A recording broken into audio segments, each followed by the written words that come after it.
The Adventures of Sherlock Holmes. The Adventure of the Blue Carbuncle. I had called upon my friend Sherlock Holmes upon the second morning after Christmas, with the intention of wishing him the compliments of the season. He was lounging upon the sofa in a purple dressing gown, a pipe rack within his reach upon the right, and a pile of crumpled morning papers, evidently newly studied, near at hand.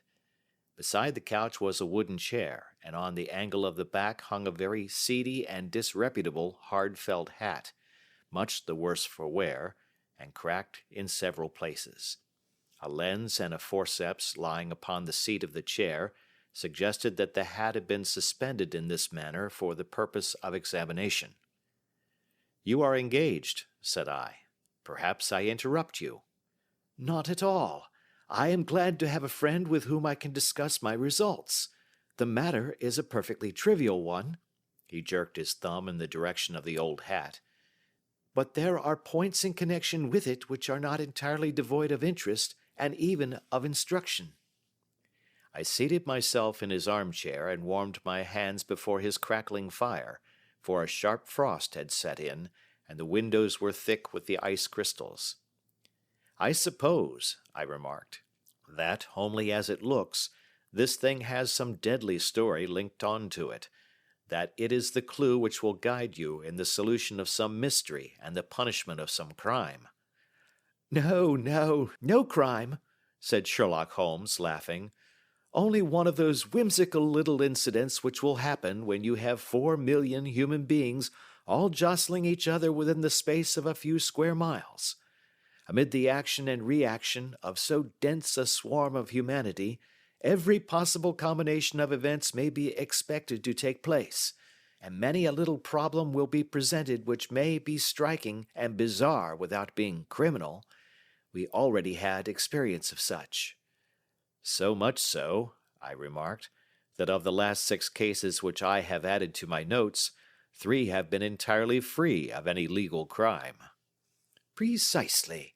You allude to my attempt to recover the Irene Adler papers, to the singular case of Miss Mary Sutherland, and to the adventure of the man with the twisted lip.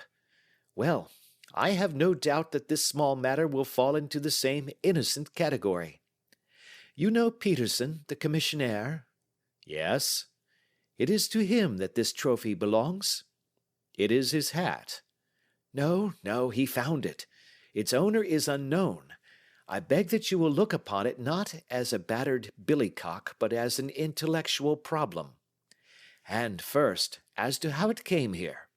It arrived upon Christmas morning, in company with good fat goose, which is, I have no doubt, roasting at this moment in front of Peterson's fire. The facts are these. About 4 o'clock on Christmas morning, Peterson, who, as you know, is a very honest fellow, was returning from some small jollification and was making his way homeward down Tottenham Court Road. In front of him he saw, in the gaslight, a tallish man, walking with a slight stagger and carrying a white goose slung over his shoulder. As he reached the corner of Goose Street, a row broke out between this stranger and a little knot of roughs. One of the latter knocked off the man's hat, on which he raised his stick to defend himself, and swinging it over his head, smashed the shop window behind him. Peterson had rushed forward to protect the stranger from his assailants, but the man, shocked at having broken the window, and seeing an official-looking person in uniform rushing towards him, dropped his goose, took to his heels, and vanished amid the labyrinth of small streets which lie at the back of Tottenham Court Road. The roughs had also fled at the appearance of Peterson, so that he was left in possession of the field of battle, and also of the spoils of victory, in the shape of this battered hat and a most unimpeachable Christmas goose. "Which surely he restored to their owner." "My dear fellow, there lies the problem. It is true that 'For Mrs. Henry Baker' was printed upon a small card which was tied to the bird's left leg, and it is also true that the initials H.B.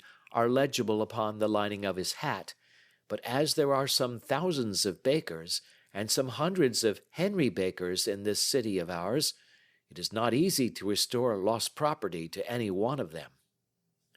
What then did Peterson do? He brought round both hat and goose to me on Christmas morning, knowing that even the smallest problems are of interest to me. The goose we retained until this morning, when there were signs that, in spite of the slight frost, it would be well that it should be eaten without unnecessary delay. Its finder has carried it off, therefore, to fulfill the ultimate destiny of a goose, while I continue to retain the hat of the unknown gentleman who lost his Christmas dinner. Did he not advertise? No. Then what clue could you have as to his identity? Only as much as we can deduce. From his hat? Precisely. But you are joking. What can you gather from this old battered felt? Here is my lens. You know my methods. What can you gather yourself as to the individuality of the man who has worn this article? I took the tattered object in my hands and turned it over rather ruefully. It was a very ordinary black hat of the usual round shape, hard and much the worse for wear. The lining had been of red silk, but was a good deal discolored.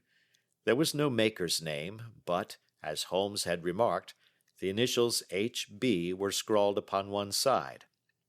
It was pierced in the brim for a hat securer, but the elastic was missing.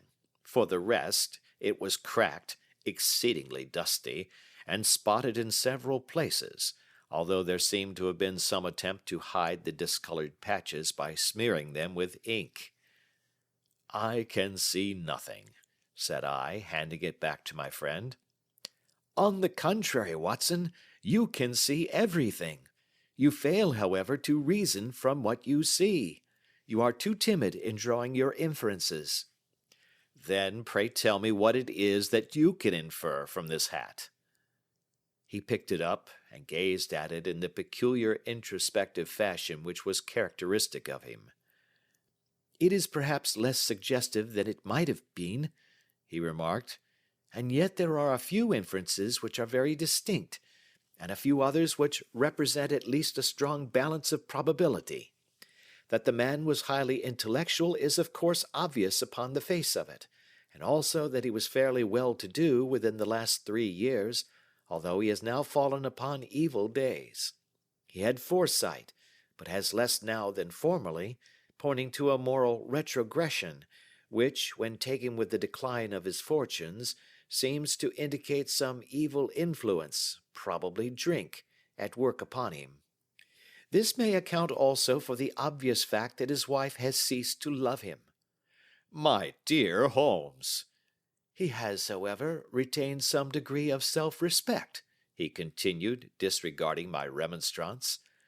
"He is a man who leads a sedentary life, goes out little, is out of training entirely, is middle-aged, has grizzled hair which he has had cut within the last few days, and which he anoints with lime cream. These are the more patent facts which are to be deduced from this hat. Also, by the way, that it is extremely improbable that he has gas laid on in his house." "You are certainly joking, Holmes." "Not in the least. Is it possible that even now, when I give you these results, you are unable to see how they are attained?" "I have no doubt that I am very stupid, but I must confess that I am unable to follow you. For example, how did you deduce that this man was intellectual?" For answer, Holmes clapped the hat upon his head.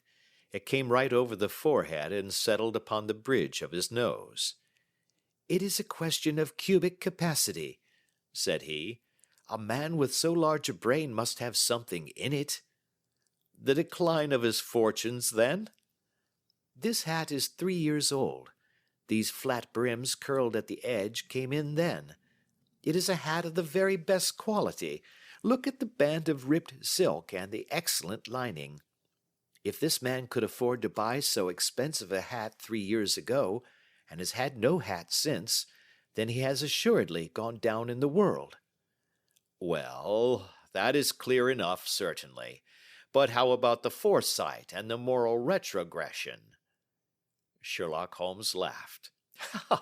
Here is the foresight, said he, putting his finger upon the little disc and loop of the hat securer.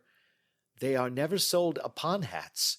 If this man ordered one, it is a sign of a certain amount of foresight, since he went out of his way to take this precaution against the wind. But since we see that he has broken the elastic and has not troubled to replace it, it is obvious that he has less foresight now than formerly, which is a distinct proof of a weakening nature. On the other hand, he has endeavored to conceal some of these stains upon the felt by daubing them with ink, which is a sign that he has not entirely lost his self-respect. Your reasoning is certainly plausible. The further points, that he is middle-aged, that his hair is grizzled, that it has been recently cut, and that he uses lime cream, are all to be gathered from a close examination of the lower part of the lining. The lens discloses a large number of hair ends, clean cut by the scissors of the barber. They all appear to be adhesive, and there is a distinct odor of lime cream. This dust, you will observe, is not the gritty gray dust of the street, but the fluffy brown dust of the house, showing that it has been hung up indoors most of the time, while the marks of moisture upon the inside are proof positive that the wearer perspired very freely and could therefore hardly be in the best of training. But his wife, you said that she had ceased to love him. This hat has not been brushed for weeks. When I see you, my dear Watson, with a week's accumulation of dust upon your hat, and when your wife allows you to go out in such a state, I shall fear that you also have been unfortunate enough to lose your wife's affection. But he might be a bachelor. Nay, he was bringing home the goose as a peace offering to his wife. Remember the card upon the bird's leg. You have an answer to everything. But how on earth do you deduce that the gas is not laid on in his house? One tallow stain, or even two, might come by chance, but when I see no less than 5, I think that there can be little doubt that the individual must be brought into frequent contact with burning tallow. Walks upstairs at night, probably, with his hat in one hand and a guttering candle in the other. Anyhow, he never got tallow stains from a gas jet. Are you satisfied? Well, it is very ingenious, said I, laughing. But since, as you said just now, there has been no crime committed, and no harm done save the loss of a goose, all this seems to be rather a waste of energy. Sherlock Holmes had opened his mouth to reply when the door flew open, and Peterson, the commissionaire, rushed into the apartment with flushed cheeks and the face of a man who is dazed with astonishment. "The goose, Mr. Holmes, the goose, sir," he gasped. "Eh? What of it, then? Has it returned to life and flapped off through the kitchen window?" Holmes twisted himself round upon the sofa to get a fairer view of the man's excited face. "See here, sir. See what my wife found in its crop." He held out his hand and displayed upon the center of the palm a brilliantly scintillating blue stone, rather smaller than a bean in size, but of such purity and radiance that it twinkled like an electric point in the dark hollow of his hand. Sherlock Holmes sat up with a whistle. "By Jove, Peterson," said he, "this is a treasure trove indeed. I suppose you know what you have got." "A diamond, sir. A precious stone. It cuts into glass as though it were putty." "It's more than a precious stone. It is the precious stone." "Not the Countess of Morcar's blue carbuncle!" I ejaculated. "Precisely so. I ought to know its size and shape, seeing that I have read the advertisement about it in the Times every day lately. It is absolutely unique, and its value can only be conjectured, but the reward offered of £1,000 is certainly not within a 20th part of the market price." £1,000! Great Lord of mercy! The commissionaire plumped down into a chair and stared from one to the other of us. "That is the reward, and I have reason to know that there are sentimental considerations in the background which would induce the Countess to part with half her fortune if she could but recover the gem. It was lost, if I remember aright, at the Hotel Cosmopolitan, I remarked. Precisely so, on December 22nd, just 5 days ago. John Horner, a plumber, was accused of having abstracted it from the lady's jewel case. The evidence against him was so strong that the case has been referred to the assizes. I have some account of the matter here, I believe. He rummaged amid his newspapers, glancing over the dates, until at last he smoothed one out, doubled it over, and read the following paragraph. Hotel Cosmopolitan jewel robbery. John Horner, 26, plumber, was brought up upon the charge of having upon the 22nd instant abstracted from the jewel case of the Countess of Morcar the valuable gem known as the blue carbuncle. James Ryder, upper attendant at the hotel, gave his evidence to the effect that he had shown Horner up to the dressing room of the Countess of Morcar upon the day of the robbery in order that he might solder the second bar of the grate, which was loose. He had remained with Horner some little time, but had finally been called away. On returning, he found that Horner had disappeared, that the bureau had been forced open, and that the small morocco casket in which, as it afterwards transpired, the Countess was accustomed to keep her jewel, was lying empty upon the dressing-table. Ryder instantly gave the alarm, and Horner was arrested the same evening, but the stone could not be found either upon his person or in his rooms. Catherine Cusack, maid to the Countess, deposed to having heard Ryder's cry of dismay on discovering the robbery, and to having rushed into the room, where she found matters as described by the last witness. Inspector Bradstreet, B Division, gave evidence as to the arrest of Horner, who struggled frantically, and protested his innocence in the strongest terms. Evidence of a previous conviction for robbery having been given against the prisoner, the magistrate refused to deal summarily with the offence, but referred it to the assizes. Horner, who had shown signs of intense emotion during the proceedings, fainted away at the conclusion and was carried out of court. So much for the police court, said Holmes thoughtfully, tossing aside the paper. The question for us now to solve is the sequence of events leading from a rifled jewel case at one end to the crop of a goose in Tottenham Court Road at the other.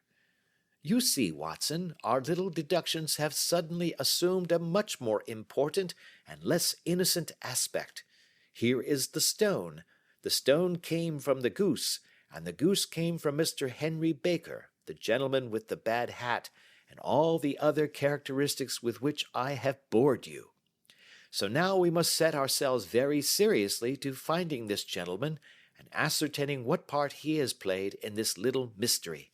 To do this, we must try the simplest means first, and these lie undoubtedly in an advertisement in all the evening papers. If this fail, I shall have recourse to other methods. What will you say? Give me a pencil and that slip of paper. Now then, found at the corner of Goodge Street, a goose and a black felt hat. Mr. Henry Baker can have the same by applying at 6:30 this evening at 221B Baker Street. That is clear and concise. Very, but will he see it? Well, he is sure to keep an eye on the papers, since, to a poor man, the loss was a heavy one. He was clearly so scared by his mischance in breaking the window, and by the approach of Peterson, that he thought of nothing but flight.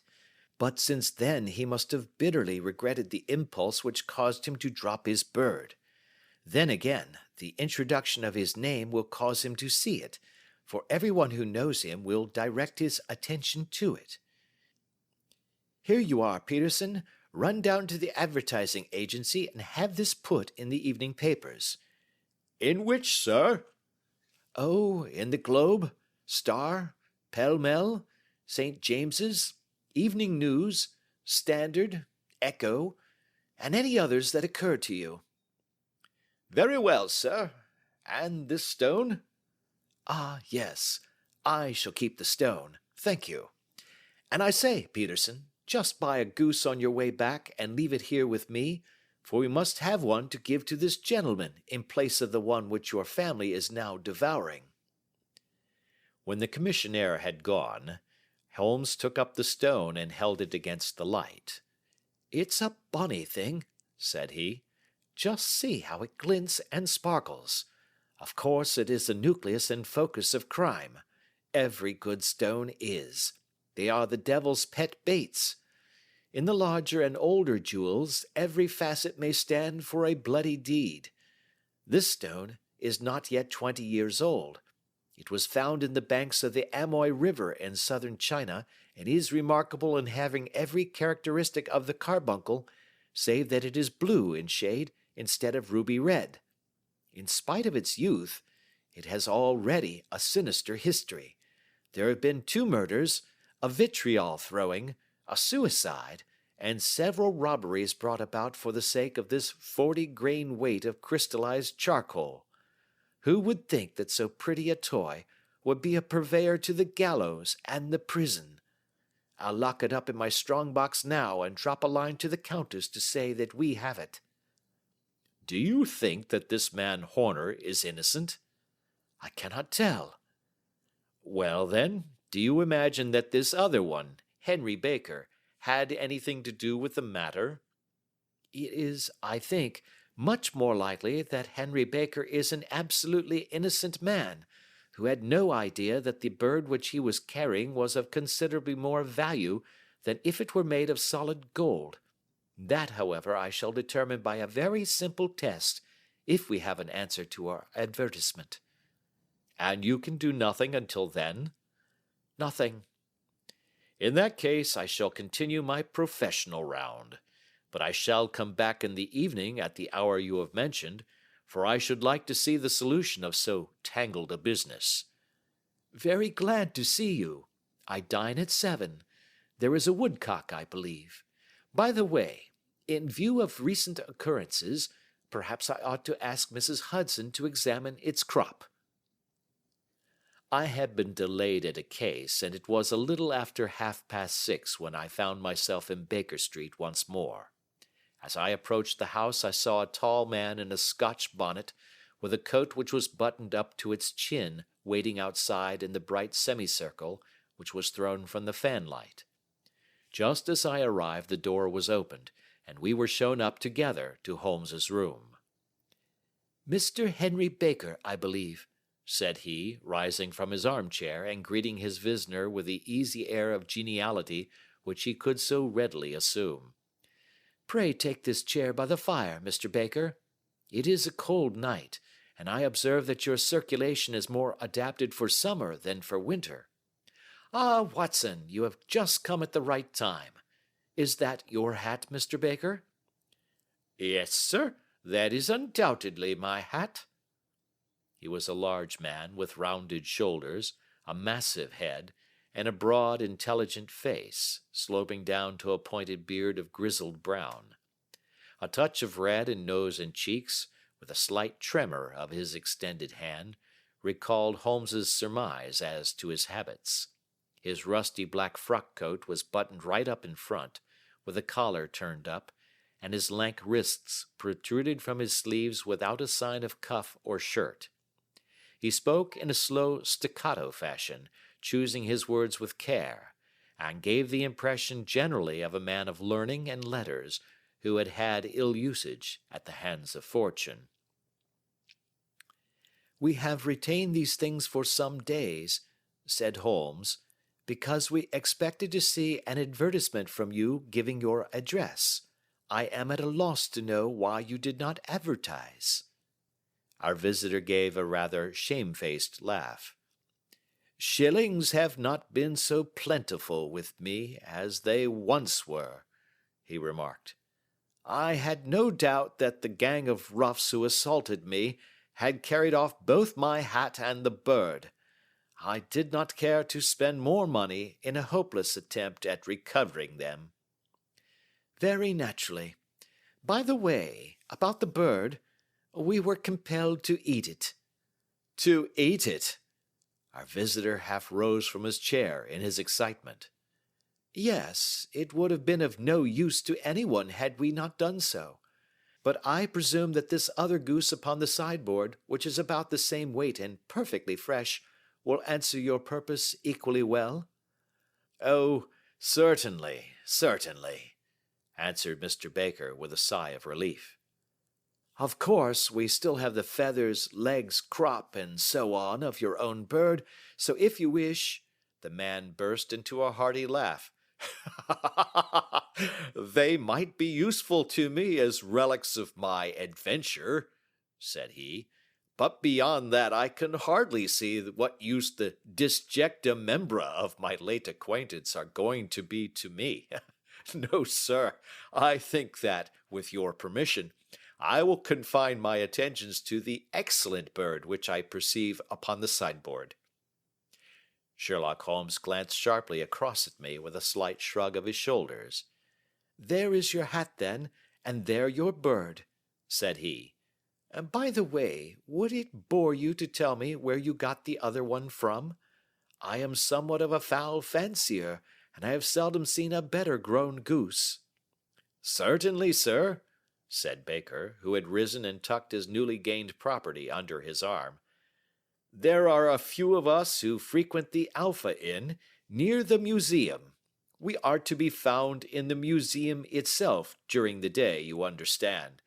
This year our good host, Windigate by name, instituted a goose club, by which, on consideration of some few pence every week, we were each to receive a bird at Christmas.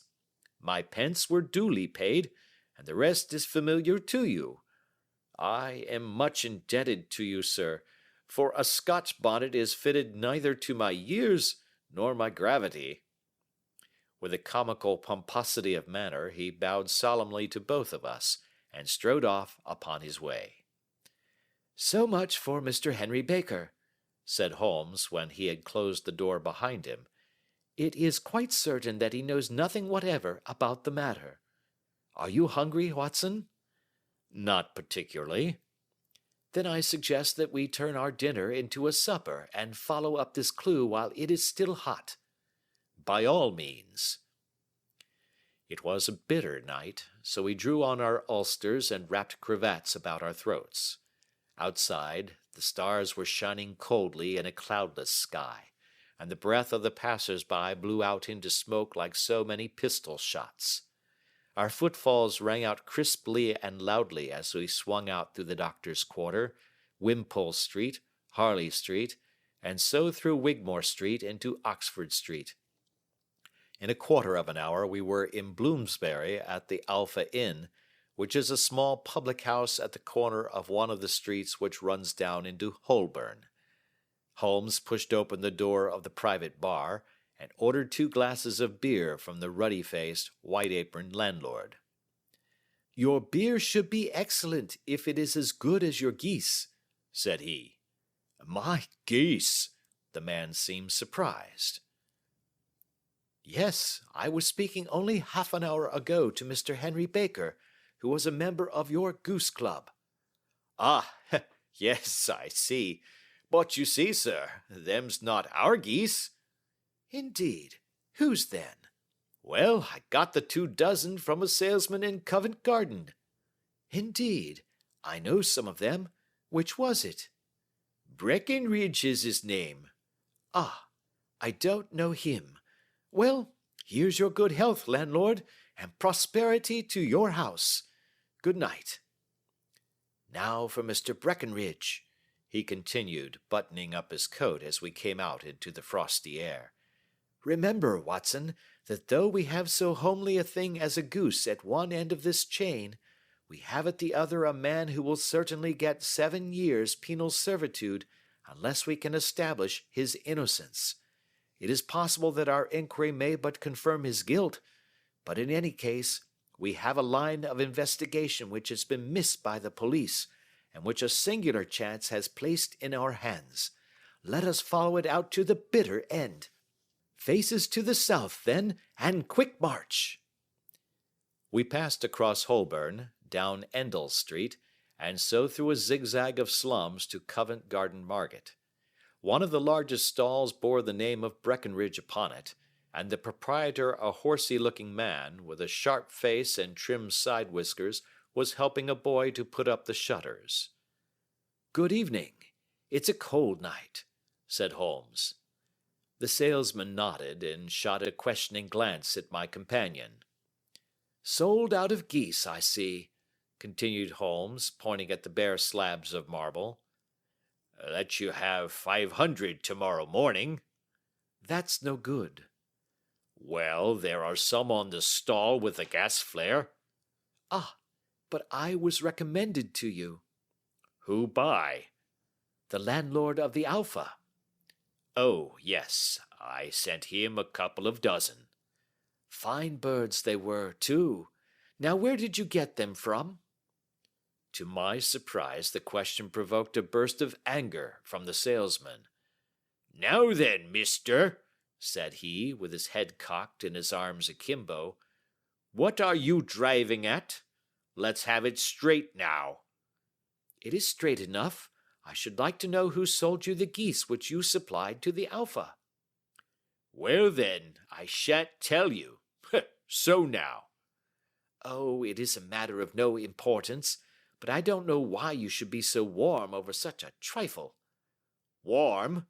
You'd be as warm, maybe, if you were as pestered as I am. When I pay good money for a good article, there should be an end of the business. But it's, where are the geese? And who did you sell the geese to? And what will you take for the geese? One would think they were the only geese in the world, to hear the fuss that is made over them."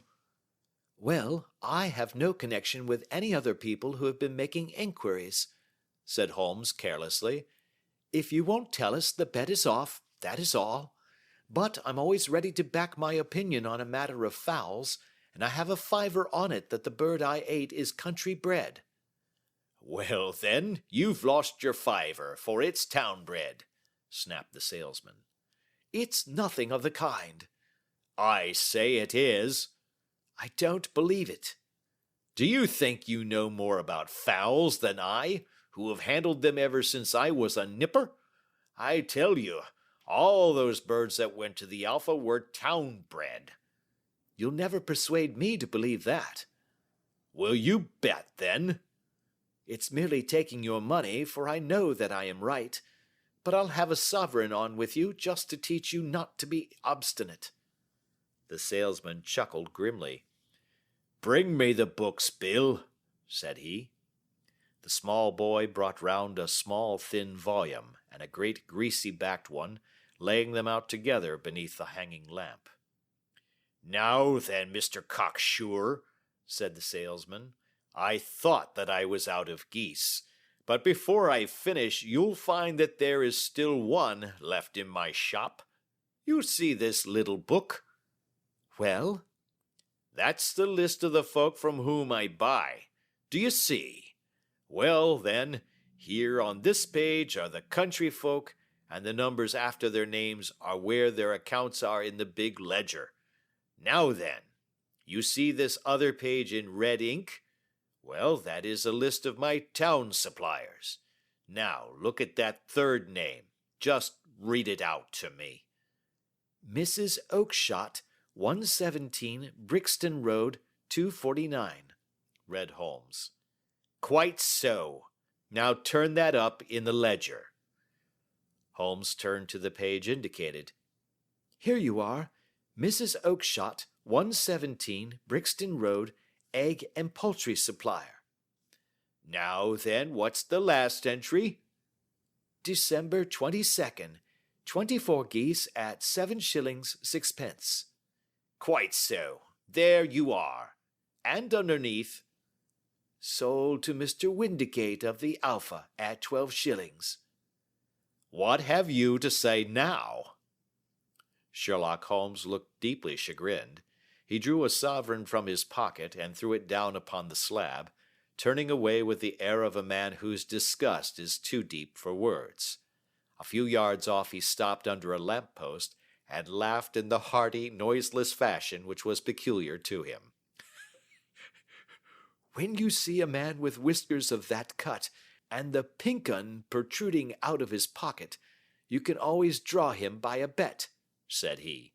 "I dare say that if I had put £100 down in front of him, that man would not have given me such complete information as was drawn from him by the idea that he was doing me on a wager. Well, Watson, we are, I fancy, nearing the end of our quest, and the only point which remains to be determined is whether we should go on to this Mrs. Oakshott tonight, or whether we should reserve it for tomorrow. It is clear from what that surly fellow said that there are others beside ourselves who are anxious about the matter, and I should—" His remarks were suddenly cut short by a loud hubbub which broke out from the stall which we had just left.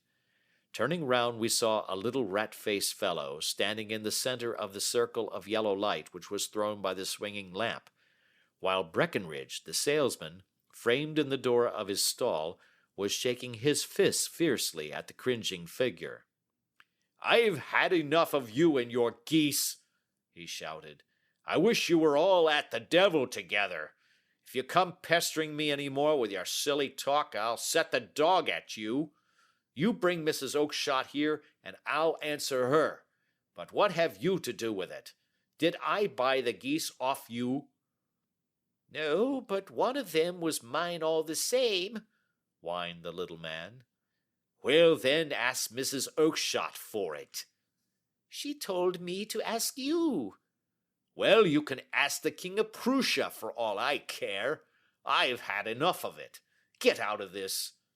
He rushed fiercely forward, and the inquirer flitted away into the darkness.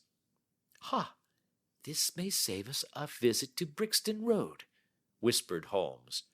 "Come with me, and we will see what is to be made of this fellow."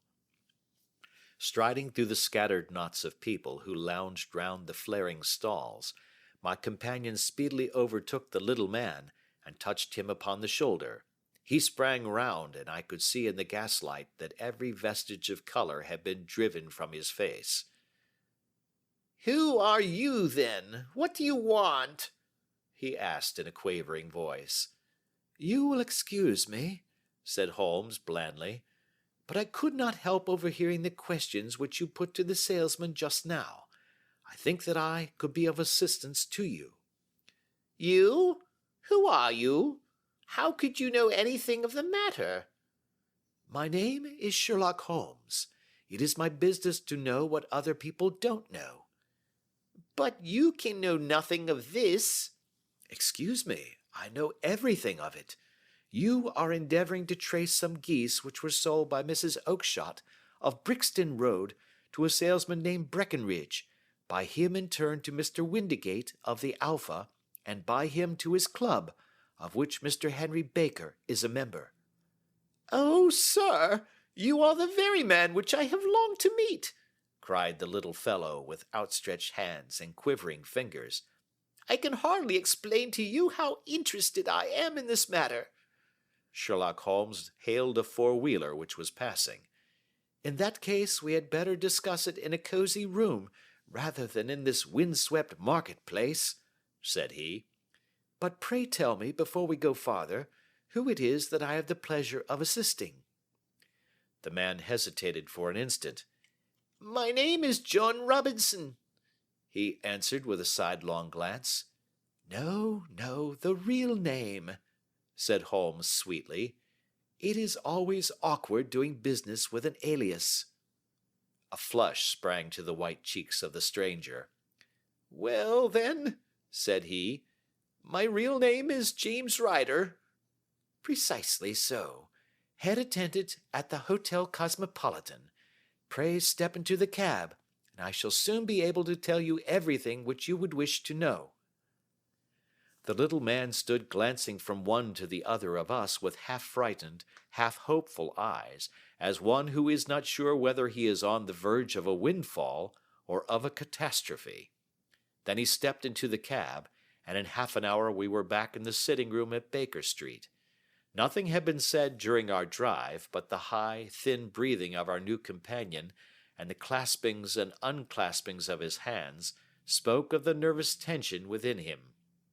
"Here we are," said Holmes cheerily as we filed into the room. "The fire looks very seasonable in this weather. You look cold, Mr. Ryder. Pray take the basket chair. I will just put on my slippers before we settle this little matter of yours. Now then, you want to know what became of those geese?" "Yes, sir." "Or rather, I fancy, of that goose. It was one bird, I imagine, in which you were interested, white, with a black bar across the tail." Ryder quivered with emotion. "Oh, sir," he cried, "can you tell me where it went to?" "It came here." "Here?" "Yes, and a most remarkable bird it proved. I don't wonder that you should take an interest in it. It laid an egg after it was dead, the bonniest, brightest little blue egg that ever was seen. I have it here in my museum." Our visitor staggered to his feet and clutched the mantelpiece with his right hand. Holmes unlocked his strong-box and held up the blue carbuncle, which shone out like a star with a cold, brilliant, many-pointed radiance. Ryder stood glaring with a drawn face, uncertain whether to claim or to disown it. "The game's up, Ryder," said Holmes quietly. "Hold up, man, or you'll be into the fire. Give him an arm back into his chair, Watson. He's not got blood enough to go in for felony with impunity. Give him a dash of brandy. So, now he looks a little more human. What a shrimp it is, to be sure."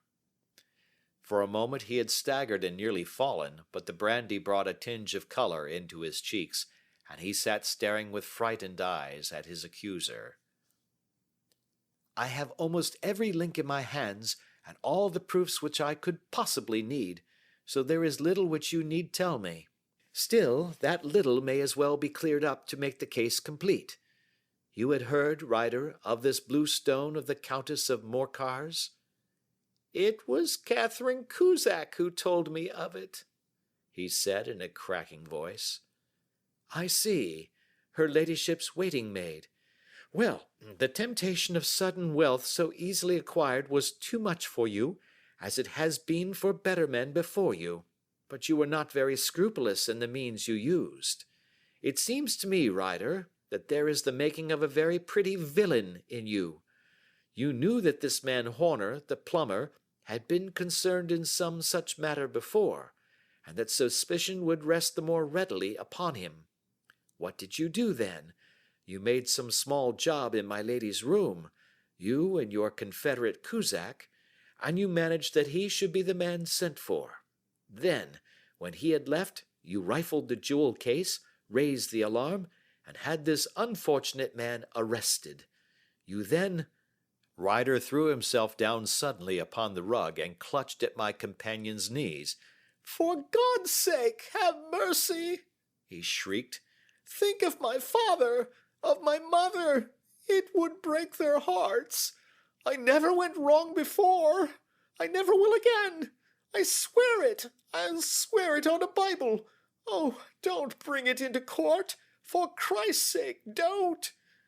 "Get back into your chair," said Holmes sternly. "It is very well to cringe and crawl now, but you thought little enough of this poor Horner in the dock for a crime of which he knew nothing." "I will fly, Mr. Holmes. I will leave the country, sir. Then the charge against him will break down." We will talk about that.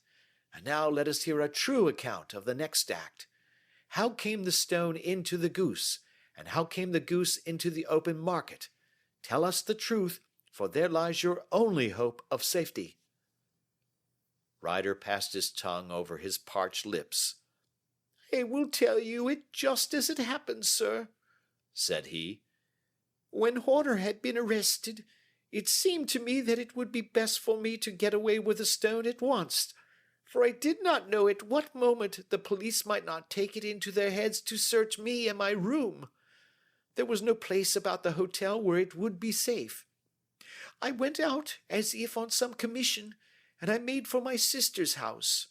She had married a man named Oakshott, and lived in Brixton Road, where she fattened fowls for the market. All the way there, every man I met seemed to me to be a policeman or a detective, and for all that it was a cold night, the sweat was pouring down my face before I came to the Brixton Road. My sister asked me what was the matter, and why I was so pale, but I told her that I had been upset by the jewel robbery at the hotel. Then I went into the backyard and smoked a pipe and wondered what it would be best to do. I had a friend once called Maudsley, who went to the bad and has just been serving his time in Pentonville. One day he had met me and fell into talk about the ways of thieves and how they could get rid of what they stole. I knew that he would be true to me, for I knew one or two things about him, so I made up my mind to go right on to Kilburn, where he lived, and take him into my confidence. He would show me how to turn the stone into money, but how to get to him in safety. I thought of the agonies I had gone through in coming from the hotel. I might at any moment be seized and searched, and there would be the stone in my waistcoat pocket. I was leaning against the wall at the time, and looking at the geese which were waddling about round my feet, and suddenly an idea came into my head which showed me how I could beat the best detective that ever lived. My sister had told me some weeks before that I might have the pick of her geese for a Christmas present, and I knew that she was always as good as her word. I would take my goose now, and in it I would carry my stone to Kilburn. There was a little shed in the yard, and behind this I drove one of the birds, a fine big one, white with a barred tail. I caught it, and prying its bill open, I thrust the stone down its throat as far as my finger could reach. The bird gave a gulp, and I felt the stone pass along its gullet and down into its crop. But the creature flapped and struggled, and out came my sister to know what was the matter. As I turned to speak to her, the brute broke loose and fluttered off among the others. "Whatever were you doing with that bird, Jim?" says she. "Well," says I, "you said you'd give me one for Christmas, and I was feeling which was the fattest." "Oh," says she, "we've set yours aside for you. Jem's bird, we call it. It's the big white one over yonder. There's 26 of them, which makes one for you, and one for us, and 24 for the market." "Thank you, Maggie," says I, "but if it is all the same to you, I'd rather have that one I was handling just now." "The other is a good 3 pound heavier," said she, "and we fattened it expressly for you." "Never mind, I'll have the other, and I'll take it now," said I. "Oh, just as you like," said she, a little huffed. "Which is it you want, then?" "That white one with the barred tail, right in the middle of the flock." "Oh, very well, kill it and take it with you." Well, I did what she said, Mr. Holmes, and I carried the bird all the way to Kilburn. I told my pal what I had done, for he was a man that it was easy to tell a thing like that to. He laughed until he choked, and we got a knife and opened the goose. My heart turned to water, for there was no sign of the stone, and I knew that some terrible mistake had occurred. I left the bird, rushed back to my sister's, and hurried into the backyard. There was not a bird to be seen there. "Where are they all, Maggie?" I cried. "Gone to the dealers, Jem." "Which dealers?" "Breckenridge, of Covent Garden." "But was there another with a barred tail?" I asked. "The same as the one I chose?"